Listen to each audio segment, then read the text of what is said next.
63 സങ്കീർത്തനത്തിന്റെ 1 മുതലുള്ള വാക്യങ്ങൾ. ഓ God, thou art my God, I seek thee, my soul thirsts for thee, my flesh faints for thee, as in dry and weary land where there is no water. വെള്ളമില്ലാതെ ഉണങ്ങി വരണ്ട ഒരു ദേശത്ത് വെള്ളം ഒഴിക്കുമ്പോൾ എത്ര ആഴത്തിൽ അത് ദാഹം, നമുക്കറിയാമല്ലോ, അതിനെ കുടിച്ച് വറ്റിക്കുന്നുവോ അതുപോലെയുള്ള ഒരു ദാഹം, ഒരു മോഹം. എന്തിനു വേണ്ടി? നിനക്കായി. ഓ God, thou art my God, I seek thee, my soul thirsts for thee. എന്റെ ആത്മാവ് നിനക്കായി, ജീവനുള്ള ദൈവത്തിനായി തന്നെ കാംക്ഷിക്കുന്നു. ദൈവം തരുന്ന കാര്യങ്ങൾക്ക് വേണ്ടിയല്ല, സമ്മാനങ്ങൾക്ക് വേണ്ടിയല്ല, ഭൗതികമായ കാര്യങ്ങൾക്ക് വേണ്ടിയല്ല. എന്തിനു വേണ്ടിയാണ്? നിനക്കായി. ഇന്ന് ഈ ഒരു ദാഹമാണ് ആവശ്യമായിരിക്കുന്നത്. നീതീകരിക്കപ്പെടുവാനുള്ള വലിയ ഒരു ദാഹം, നീതീകരിക്കപ്പെടാനുള്ള വലിയ ദാഹം, വലിയൊരു വിശപ്പ്. Give me this or else I die. എനിക്കിത് നൽകുക, അല്ലെങ്കിൽ ഞാൻ മരിക്കട്ടെ എന്ന് പറയുന്ന ഒരു ദാഹം. മരിച്ചു പോകുമെന്നുള്ളൊരു ചിന്ത. ഇത് കിട്ടിയില്ലെങ്കിൽ ഞാൻ മരിച്ചു പോകും. My soul, അവിടെ എഴുതിയിരിക്കുന്ന ഒരു വാക്ക്, so have I looked, my flesh faints for thee. എന്റെ ദേഹി നിനക്കായിട്ട് കാംക്ഷിക്കും തന്നെയല്ല, ഫെയിൻസ് എന്ന് വെച്ച് കഴിഞ്ഞാല് എനിക്ക് ദൈവത്തെ കാണാൻ പറ്റിയില്ലെങ്കിൽ, അറിയാൻ പറ്റിയില്ലെങ്കിൽ, അതെനിക്ക് ലഭിക്കുന്നില്ലെങ്കിൽ, ദൈവത്തിന് വേണ്ടിയുള്ള എന്റെ മോഹം സഫലമാകുന്നില്ലെങ്കിൽ ഞാൻ മരിച്ചു പോകുമെന്ന് തോന്നുന്നൊരവസ്ഥ. അത്രയ്ക്ക് നീതീകരിക്കപ്പെടുവാനുള്ള വലിയ ഒരു ആഗ്രഹം. ഇത് ലഭിച്ചില്ലെങ്കിൽ ഞാൻ മരിച്ചു പോകുന്നു ചിന്തിക്കത്തക്ക രീതിയിലുള്ള വലിയൊരു മോഹം. ഇന്ന് ആ രീതിയിലുള്ള ഒരു ദാഹം നമുക്ക് ആവശ്യമാണ്, നീതീകരിക്കപ്പെടുവാനുള്ള മോഹം. ഇനി അടുത്തത് എന്താണ്? നീതീകരിക്കപ്പെട്ടവൻ ദൈവത്തിന്റെ നീതി നിർവഹിക്കുവാനുള്ള മോഹം. നീതീകരിക്കപ്പെട്ടത് എന്തിനു വേണ്ടിയാണ്? നീതി നിർവഹിക്കാൻ വേണ്ടിയാണ് നീതീകരിക്കപ്പെട്ടത്.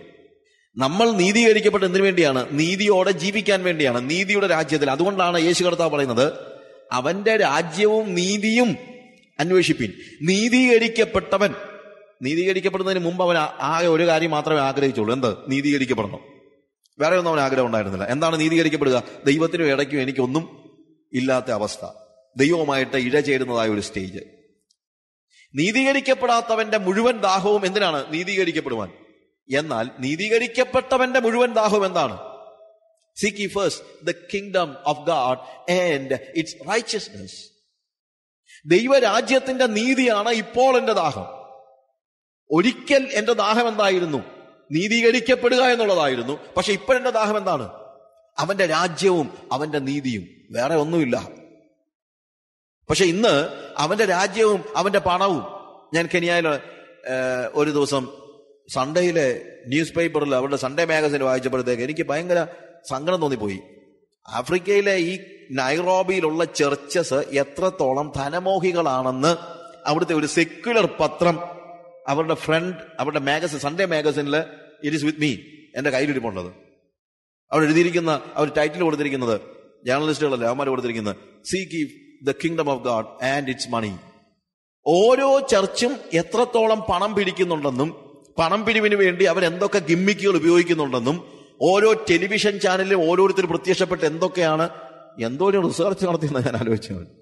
എന്തൊരു റിസർച്ച്. പക്ഷെ എന്താണ്, ആ നൈറോബി സിറ്റിയിൽ അല്ലെങ്കിൽ കെനിയയിൽ മൊത്തം ഓടുന്ന ആ സൺഡേ പത്രത്തിന്റെ പ്രതികൾ ചെല്ലുന്നിടത്തൊക്കെ എന്തൊരു നാണം കെട്ട പരിപാടിയാണ് അതല്ലേ. why? The people are not looking for God's kingdom and its righteousness, but the people are looking for God's kingdom and its money. അതൊരു നാണം കെട്ട പരിപാടിയാണ്, ദൈവനാമത്തിന് അപമാനമാണ്. ടെലിവിഷൻ ചാനലിൽ എനിക്കറിയത്തില്ലല്ലോ, എനിക്ക് അവിടുത്തെ ആഫ്രിക്കയിലെ ടെലിവിഷൻ ചാനലിനെ കുറിച്ച് അത്രയും നടത്തില്ല. പക്ഷെ ഓരോ ടെലിവിഷൻ ചാനലിലും ഓരോരുത്തരും പ്രത്യക്ഷപ്പെട്ട് പേര് സഹിതം എന്തൊക്കെ ആവശ്യപ്പെടുന്നു, എന്തൊക്കെ വേദപുസ്തകത്തിലെ മണ്ടത്തരങ്ങൾ പറയുന്നു. ഈ എഴുതിയ ഒരുത്തർ എഴുതിയിരിക്കുകയാണ്, എന്താണ്, പരിശുദ്ധാത്മാവിനെ കൈവച്ച് പരിശുദ്ധാത്മാവിനെ പ്രാപിക്കുന്നത് കണ്ടപ്പോൾ അപ്പോസ്തലന്മാരുടെ അടുത്ത് ശിമോൻ ദ്രവ്യം കൊണ്ടുവന്നു, അതുപോലെ ഇന്നുള്ളവൻ കൊണ്ടുവരുന്നതെന്ന്. ആരെക്കുറിച്ചാ? അപ്പോസ്തലന്മാരെ കുറിച്ച് പറഞ്ഞിരിക്കുകയാണ്. അങ്ങനെ പണം കൊടുത്ത് പരിശുദ്ധാത്മാവിനെ നൽകാൻ പരിശ്രമിച്ച ശിമോന്റെ അനുയായികളാണ് ഇന്നത്തെ പ്രസംഗകരെന്നാണ് പത്രത്തിൽ അവർ എഴുതിയിരിക്കുന്നത്. അതുകൊണ്ടാണ് ഞാൻ പറഞ്ഞത്, നമ്മളൊന്നും കാണുന്നതിനേക്കാൾ കൂടുതൽ സെക്യുലർ ആൾക്കാര് ഈ കാര്യം. It's A secular magazine, it's A secular magazine. Seek ye the kingdom of God and its money, അതാണ് അതിന്റെ ടൈറ്റിൽ. പ്രിയമുള്ളവരെ, നിങ്ങൾ യഥാർത്ഥത്തിൽ ഒരു ക്രിസ്തു ശിഷ്യനാണെങ്കിൽ ക്രിസ്തു ശിഷ്യനാകുന്നതിന് മുമ്പ് നിങ്ങളുടെ ദാഹം എന്തായിരുന്നു? നീതീകരിക്കപ്പെടുവാനുള്ള ദാഹമായിരുന്നു. പക്ഷെ ഇപ്പൊ നിങ്ങളുടെ ദാഹം എന്താണ്? അവന്റെ രാജ്യവും അവന്റെ നീതിയും. Seek ye first the kingdom of God and its righteousness. ദൈവരാജ്യത്തെക്കുറിച്ച് പൗലോസ് പറയണം, ദൈവരാജ്യം ഭക്ഷണവും പാനീയവുമല്ല, നീതിയും സമാധാനവും പരിശുദ്ധാത്മാവിൽ സന്തോഷവും അത്രേ.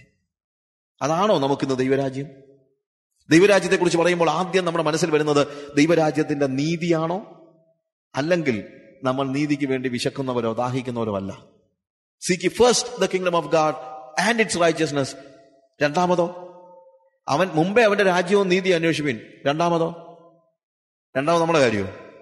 അല്ല, അങ്ങനില്ല. അവിടെ മുമ്പേ അവന്റെ രാജ്യവും നീതി അന്വേഷിപ്പിൻ. രണ്ടാമതെന്തോ അന്വേഷിക്കണ്ടേ? രണ്ടാമതും അത് തന്നെ അന്വേഷിക്കണ്ടേ? രണ്ടാമതും 10ാമതും 100ാമതും അന്വേഷിക്കാൻ നമുക്ക് ഒന്നേ ഉള്ളൂ. എന്ത്? അവന്റെ രാജ്യവും അവന്റെ നീതിയും. Seek ye first the kingdom of God and its righteousness, and these things shall be added unto you. അത് നിനക്ക് തിരക്കാനുള്ളതല്ലെന്നാ പറയുന്നത്. അല്ലാതെ നീ ആദ്യം ദൈവത്തിന്റെ രാജ്യവും നീതി അന്വേഷിക്കുക, അത് കഴിഞ്ഞിട്ട് നിനക്ക് ആവശ്യമുള്ളതൊക്കെ നീ അന്വേഷിക്കാനല്ല അവിടെ പറയുന്നത്. നിന്റെ മനസ്സിൽ ഒന്നേ ഉണ്ടാകാവൂ. എന്ത്? God's kingdom and it's righteousness. ബാക്കിയുള്ള കാര്യങ്ങളോ? അത് നിന്റെ കാര്യം, അത് ദൈവം ചെയ്യുന്ന കാര്യമാണ്. അവിടെ തന്നെ പറയുന്നത് and all these things shall be added unto you എന്ന് പറയുമ്പോഴത്തേക്ക് എന്താണ് ഇതൊക്കെയും എന്ന് പറയുമ്പോൾ, നമ്മൾ ഇതൊക്കെ എന്ന് പറയുമ്പോഴത്തേക്ക് കൈ ഇങ്ങനെ വീശിയാ പറയുന്നു.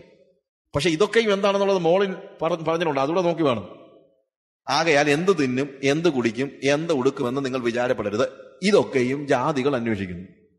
കൂടുതലൊന്നുമല്ല, കഴിക്കാനും കുടിക്കാനും ആകെ എന്ത് തിന്നും, എന്ത് കുടിക്കും, എന്ത് ഉടുക്കും, കഴിക്കാനും കുടിക്കാനും ധരിക്കാനും ഉള്ള കാര്യങ്ങൾ പോലും അന്വേഷിക്കുന്നു പറഞ്ഞു കഴിഞ്ഞാൽ ചിന്തിക്കുന്നതല്ല, വറി ചെയ്യുന്നത്. There is a big difference between thinking and worrying.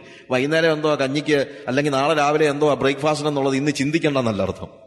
ഇന്ന് ചിന്തിച്ചില്ലെങ്കിൽ നമുക്ക് എന്ത് ചെയ്യാൻ പറ്റത്തില്ല. പാലപ്പമാണ് ഉണ്ടാക്കണമെങ്കിൽ ഇന്ന് രാവിലെ ചിന്തിച്ചാൽ പാലപ്പം ഉണ്ടാകത്തില്ല. അപ്പൊ ഇന്ന് എന്ത് ചെയ്തേ പറ്റുള്ളൂ, ഇല്ലേ? നാളെ രാവിലെ ബ്രേക്ക്ഫാസ്റ്റ് ഉണ്ടാക്കേണ്ടത് എന്താണ് ഇന്ന് രാത്രി ആലോചിച്ചാൽ തെറ്റാണെന്നല്ല വേദോസം പഠിപ്പിക്കുന്നത്. എന്താണ്? നാളെ രാവിലെ എന്തോ ഉണ്ടാക്കും എന്ന് ചിന്തിക്കുന്നതാണ് പ്രശ്നം. You understand the difference? നാളത്തെക്കുറിച്ച് വിചാരപ്പെടരുതെന്നാണ്. You understand? നാളത്തെക്കുറിച്ച് വിചാരപ്പെടാൻ പാടില്ല. ആകയാൽ എന്ത് തിന്നും, എന്ത് കുടിക്കും, എന്ത് ഉടുക്കും എന്ന് നിങ്ങൾ എന്ത് ചെയ്യാൻ പാടില്ല? വിചാരപ്പെടരുത്. ഈ വകയൊക്കെയും ആരന്വേഷിക്കുന്നു? ജാതികൾ. കാര്യം വിചാരം, വറി എന്ന് പറയുന്നത് ഒരു ശിഷ്യന്റെ നിഘണ്ടുവിലുള്ള വാക്കല്ല. ശിഷ്യന്റെ നിഘണ്ടുവിലുള്ള ഒരു വാക്കേ ഉള്ളൂ ഇതുമായി ബന്ധപ്പെട്ട്: trust. And worry and trust will never go together. വിചാരവും അല്ലെങ്കിൽ ആകുലതയും ആശ്രയവും ഒരിക്കലും ഒരുമിച്ച് പോകത്തില്ല. ആകുലതയും ആശ്രയം ഒരിക്കലും ഒരുമിച്ച് പോകത്തില്ല. ഇതൊക്കെയും ജാതികൾ അന്വേഷിക്കുന്നു. സ്വർഗസ്ഥനായ പിതാവ് നിങ്ങൾക്ക് ഇതൊക്കെയും ആവശ്യമെന്നറിയുന്നു. എന്ത്? നിങ്ങൾക്ക് തിന്നണം, നിങ്ങൾക്ക് കുടിക്കണം, നിങ്ങൾക്ക് ധരിക്കണം എന്നുള്ളതൊക്കെ കർത്താവിന് അറിയാം. നിങ്ങൾ അവന്റെ രാജ്യവും അവന്റെ നീതിയും അന്വേഷിപ്പിൻ. അതോടുകൂടെ ഇതൊക്കെയും, എന്തൊക്കെ? കഴിക്കാനും കുടിക്കാനും ധരിക്കാനുമുള്ള നമ്മളുടെ ആവശ്യങ്ങളൊക്കെയും ഇതൊക്കെയും shall be added unto you. അതൊക്കെ നിങ്ങൾക്ക് ലഭിച്ചോളും. അല്ലാതെ ഇതൊക്കെയും എന്ന് പറയുമ്പോഴത്തേക്ക് കൈ വലിയ നീളത്തിനൊന്നും പോകേണ്ട കാര്യമില്ല. കഴിക്കാനും കുടിക്കാനും ഉടുക്കാനും കിടക്കാനും ഒക്കെ ഉള്ള കാര്യങ്ങൾ എന്ന് കൂട്ടിക്കും. The basic things that you need, അത് it shall be added unto you. എന്നാൽ നമ്മൾ നോക്കേണ്ടത് എന്ത് മാത്രമായിരിക്കണം? അവന്റെ രാജ്യവും അവന്റെ നീതിയും. വേറെ ഒന്നുമില്ല. എല്ലായ്പ്പോഴും എൻ്റെ ജീവിതത്തിൽ ഞാൻ ശ്രദ്ധിക്കേണ്ട ഒരു കാര്യമേ ഉള്ളൂ: അവന്റെ രാജ്യവും അവന്റെ നീതിയും. 100 പ്രാവശ്യം ഞാൻ ആലോചിച്ചാൽ 100 പ്രാവശ്യവും, മുമ്പേ മാത്രമല്ല 100ാമതും 1000ാമതും ഞാൻ അന്വേഷിക്കേണ്ടത് എന്തുമാത്രം? അവന്റെ രാജ്യവും അവന്റെ നീതിയും. ഇത് ഞാനൊരു ചർച്ച പ്രസംഗിച്ചപ്പോൾ പാസ്റ്ററിനോട് ചോദിച്ചു, അപ്പൊ ബ്രദറെ നമ്മുടെ കാര്യമോ? ഞാൻ പറഞ്ഞു, നമ്മുടെ കാര്യം എന്ന് പറഞ്ഞൊന്നും ഇല്ല, എന്റെ കാര്യം എന്ന് പറഞ്ഞൊന്നുമില്ല. അതെന്നാ നമ്മുടെ കാര്യം അങ്ങനെ ഒന്നും ഇല്ലാതാകുന്ന എങ്ങനെ? അപ്പൊ ഞാൻ പറഞ്ഞു, അതാണ് ക്രിസ്ത്യാനിത്വത്തിന്റെ പ്രഥമ തത്വം. If anyone would follow me, let him deny himself and take up his cross and follow me. ആരെങ്കിലും എന്നെ അനുഗമിക്കുവാൻ ഇച്ഛിച്ചാൽ അവൻ തന്നെത്താൻ ത്യജിച്ച് തന്റെ ക്രൂശ് എടുത്ത് എന്നെ അനുഗമിക്കട്ടെ. തന്നെത്താൻ ത്യജിച്ചവൻ എങ്ങനെയാ തന്റെ കാര്യം അന്വേഷിക്കുന്നത്? എന്റെ കാര്യം അന്വേഷിക്കുന്നെങ്കിൽ അതിന്റെ അർത്ഥം എന്താണ്? ഞാൻ ഇതുവരെയും എന്നെ എന്ത് ചെയ്തിട്ടില്ല? ത്യജിച്ചിട്ടില്ല എന്നാണ്. അവിടുന്ന് അടിസ്ഥാനം. അവിടുന്ന് തുടങ്ങിയാലേ പറ്റുള്ളൂ. If anyone would follow me let him deny himself. എന്നെ തന്നെ ത്യജിക്കാത്ത, എന്നെ തന്നെ, എന്റെ സെൽഫിനെ ഡിനൈ ചെയ്യാത്ത ഒരു വ്യക്തിക്ക് എന്ത് ചെയ്യാൻ പറ്റത്തില്ല? യേശുവിന്റെ ശിഷ്യനാകാനായിട്ട് കഴിയത്തില്ല. പിന്നെ എങ്ങനെയാണ് നമ്മൾ എന്റെ കാര്യം അന്വേഷിക്കുന്നത്? അതുകൊണ്ട് if you are a disciple, when you are not a disciple, you are thinking about എന്താണ്? ജസ്റ്റിഫിക്കേഷൻ. നീതീകരിക്കപ്പെടാനുള്ള മോഹമായിരുന്നു. നീതീകരിക്കപ്പെട്ടവൻ ദൈവത്തിന്റെ രാജ്യവും ദൈവത്തിന്റെ നീതിയും ഒഴികെ വേറെ ഒന്നും അന്വേഷിക്കുന്നില്ല. അതിനവൻ എത്രത്തോളം വിശക്കുന്നു? എന്റെ ശരീരം വിശക്കുന്നത് പോലെ, എനിക്ക് ആഹാരത്തിന് വേണ്ടി ഞാൻ വിശക്കുന്നത് പോലെ, വെള്ളത്തിന് വേണ്ടി ഞാൻ ദാഹിക്കുന്നത് പോലെ, മാൻ നീർത്തോടുകളിലേക്ക് ചെല്ലുവാൻ കാംക്ഷിക്കുന്നത് പോലെ ദൈവത്തിന്റെ രാജ്യവും ദൈവത്തിന്റെ നീതിയും മാത്രം എന്റെ മനസ്സിൽ കുത്തി നിറച്ചിരിക്കുകയാണ് ഞാൻ. വേറെ ഒന്നുമില്ലാത്തൊരു സ്റ്റേജ്. എന്റെ സുഖീയമായ താല്പര്യങ്ങളും ഇഷ്ടങ്ങളും സാക്രിഫൈസ് ചെയ്ത് ബലി കഴിച്ചിട്ടുള്ള, no longer I but Christ lives in me. That is Christianity. അതാണ് യഥാർത്ഥ ക്രിസ്ത്യാനിത്വം. അവിടെയാണ് നീതിക്ക് വേണ്ടിയുള്ള വിശപ്പും ദാഹവും. എന്താണ് നീതി? നീതി എന്ന് പറയുമ്പോൾ എന്റെ മാനുഷിക നീതി അല്ലാതെ, നല്ലത് എന്ന് എനിക്ക് തോന്നുന്നതുമല്ല, ദൈവത്തിന്റെ നീതി ഡിഫറന്റ് ആണ്. ലോകനീതി അല്ലാതെ, ലോകം പറയുന്ന നീതി അല്ല. യാക്കോബിന്റെ ലേഖനം 1-ാം അധ്യായത്തിന്റെ 19-20 വാക്യങ്ങൾ വായിക്കുമ്പോൾ അവിടെ എഴുതിയിരിക്കുന്ന ഒരു വാക്യമുണ്ട്: മനുഷ്യന്റെ കോപം ദൈവത്തിന്റെ നീതിയെ നിർവഹിക്കുന്നില്ല. മനുഷ്യന്റെ കോപം എന്ന് പറയുമ്പോൾ അവിടെ ഉദ്ദേശിക്കുന്നത് മറ്റൊന്നുമല്ല, എനിക്ക് പെട്ടെന്ന് ഏതെങ്കിലും ഒരു സംഭവം കേൾക്കുമ്പോൾ എനിക്കുണ്ടാകുന്ന ഒരു രോഷം. പലപ്പോഴും നമുക്ക് അങ്ങനെയുണ്ട്. എന്തെങ്കിലും ഒരു സംഭവം കേൾക്കുമ്പോഴത്തേക്ക് നമുക്ക് എന്തുണ്ടാകുന്നു? ഭയങ്കര രോഷം ഉണ്ടാകുന്നു. അത് നീതിയല്ല എന്ന് ഞാൻ പറയുന്നു. അത് പക്ഷേ എന്റെ മനസ്സിന്റെ ഒരു ചിന്തയായിരിക്കും. സത്യം മനസ്സിലാക്കുമ്പോൾ ഞാൻ ചിലപ്പോൾ തിരിച്ചു പറഞ്ഞെന്നും ഇരിക്കും. അതിന് നല്ലൊരു ഉദാഹരണമാണ് ശരിക്കും ദാവീദിന്റെ അനുഭവം. 2 ശമൂവേൽ 12-ാം അധ്യായത്തിൽ നമ്മൾ വായിക്കുമ്പോൾ അവിടെ കാണാം, നാഥാൻ പ്രവാചകൻ അവന്റെ അടുത്ത് വന്ന് നല്ലൊരു കഥ പറയുകയാണ്. ഒരു മനുഷ്യൻ വളരെ ധനികനായിരുന്നു, അവന് 100 ആടുകളുണ്ടായിരുന്നു. എന്നിട്ടും അവന് ഒരു വിരുന്നുകാരൻ വന്നപ്പോൾ അവനുണ്ടായിരുന്ന ആടുകളിൽ ഒന്നിനെയും എടുക്കാതെ അവൻ അയൽപക്കത്തുകാരനായ ഒരു കുഞ്ഞാടിനെ, അയൽപക്കത്തുകാരന്റെ കുഞ്ഞാടിനെ, ആ കുഞ്ഞാടാണെങ്കിൽ എന്താ, അവന്റെ കൂടെ കഴിക്കുകയും കൂടെ കിടക്കുകയും അവൻ ലാളിക്കുകയും ചെയ്തിരുന്ന ഒരു പെൺകുഞ്ഞാട്.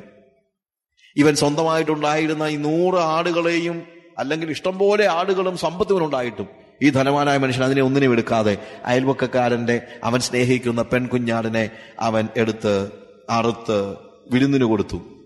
ഇത് കേട്ടപ്പോഴത്തേക്ക് ദാവീദിന് എന്ത് സംഭവിച്ചു? ദാവീദിന് അവന്റെ കോപം ജ്വലിച്ചു. ആ മനുഷ്യൻ ആര്? അവൻ ചാകണം. ഇങ്ങനെ ഒരു കാര്യം എന്റെ രാജ്യത്ത് നടക്കാൻ പാടില്ല. കാര്യം അത് നീതിയല്ല. നാഥാൻ പ്രവാചകൻ ചോദിച്ചു, ശരിക്കും നീ പറയുന്നത് നീതിയല്ലെന്ന്? അതെ, നീതിയല്ല, അവൻ മരിക്കണം. അവൻ മരിക്കണമെന്ന് നിനക്ക് ബോധ്യമുണ്ടെങ്കിൽ ഞാൻ പറയാം, ആ മനുഷ്യൻ നീ തന്നെ. അയ്യോ, ഞാനായിരുന്നോ? ഇതാണ് മനുഷ്യന്റെ കോപം ദൈവത്തിന്റെ നീതിയെ പ്രവർത്തിക്കുന്നില്ല.